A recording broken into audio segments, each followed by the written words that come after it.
6 closure tonight for a local family who waited 16 long years to bring their mother's murderer to justice. The 84-year-old was beaten and strangled, all over $20, and now her killer will spend the rest of his life in jail. 7 Action News reporter Simon Shaquette with what happened inside the courtroom and the clue that led police to this killer. Simon.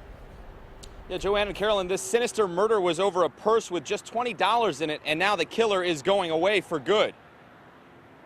It was a violent murder that's plagued the family of 84-year-old Helen Klosik for 16 years. Since 1999, detectives working to piece together this case and prosecute a cold-blooded killer. Today in court, a sentence of life in prison without parole handed out for this man, Nosakare Anumanu.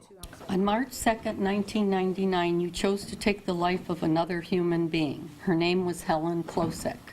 She was our mother, a grandmother, great-grandmother, and a friend.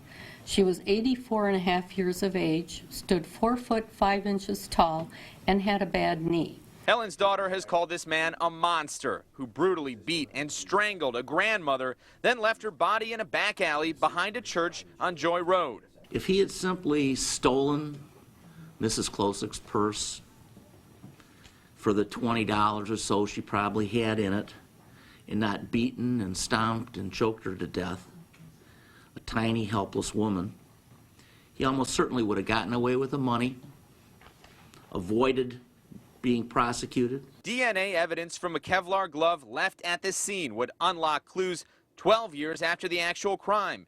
Detectives and prosecutors never giving up, eventually matching the DNA to Anumanu, who was already in prison for 4 other crimes and soon to be released. We should have been able to hear her laughter, enjoy her sense of humor, and her joy at seeing the grandchildren and great-grandchildren.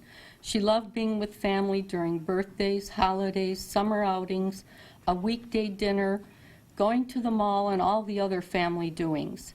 Instead, all we can do is feel pain in our hearts and minds for what you did to her. Now, the convicted murderer maintains his innocence, even saying he was framed, and in fact, he does plan to appeal. Live on Detroit's West Side, Simon Shaquette, 7 Action News. Back to you. All right, Simon, at least a little bit of closure for that family. Thank you so much.